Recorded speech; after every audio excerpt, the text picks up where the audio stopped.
Ce dimanche, c'est l'élection présidentielle russe et il y a autant de suspense que dans un film porno. On sait tous déjà comment ça va se terminer. Sur un visage.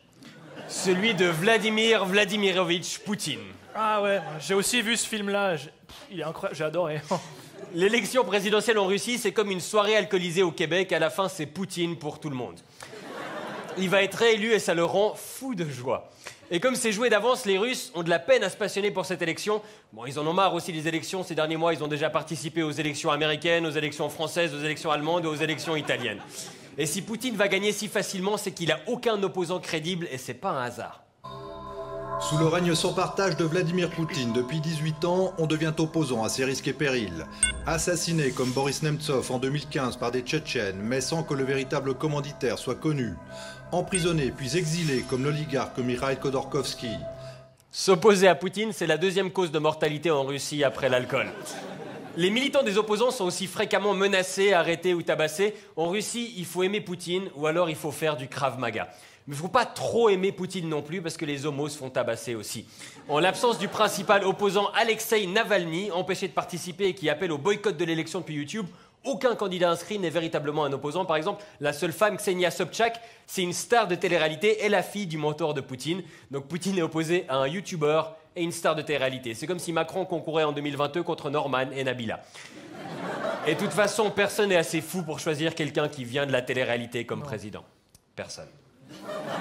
Et ceux qui trahissent le régime russe ont beau fuir, ils s'en sortent pas indemnes, comme l'ancien espion empoisonné en Angleterre cette semaine, ainsi que des dizaines de décès louches d'expatriés russes. Les anciens membres du gouvernement exilés, ils ont tendance à avoir autant de problèmes de santé que Renault.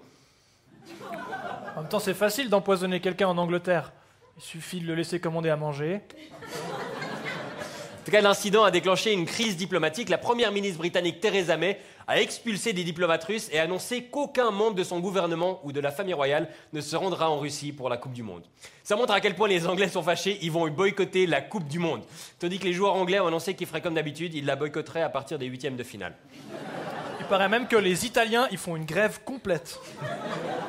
Si Poutine risque de remporter 3/4 des suffrages, c'est pas uniquement qu'il a verrouillé le système, mais c'est aussi parce qu'il est extrêmement populaire, malgré la crise économique que traverse la Russie depuis le début de son 3e mandat. En fait, en Russie, et même en dehors, son image d'homme fort qui impose sa poigne sur la scène internationale plaît beaucoup. C'est une image qu'il entretient sous l'œil des photographes avec des mises en scène en train de faire 1000 activités viriles et insolites, un espèce de mélange d'Action Man et de Martine à la ferme.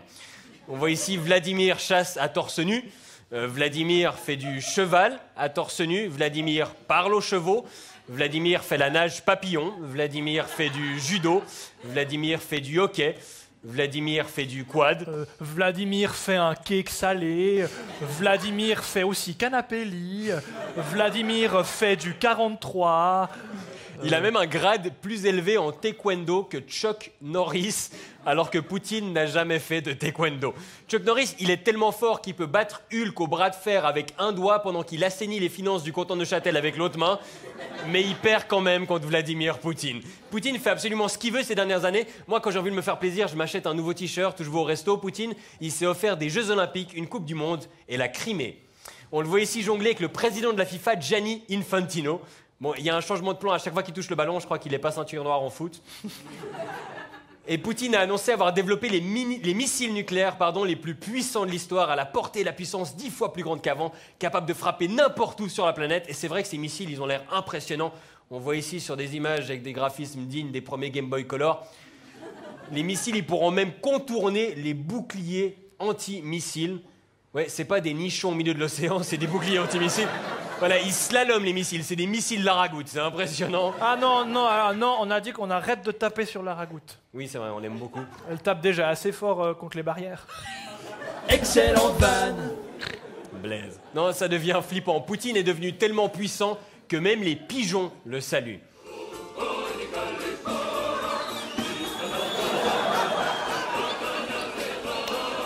Et on ne peut que se joindre aux oiseaux et saluer la victoire du président à vie de la Fédération de Russie, Vladimir Vladimirovitch Poutine. Et comme on dit en Russie, vote Poutine ou on tue ta famille. Faudra aussi boycotter la Coupe du Monde, Blaise. Oh non.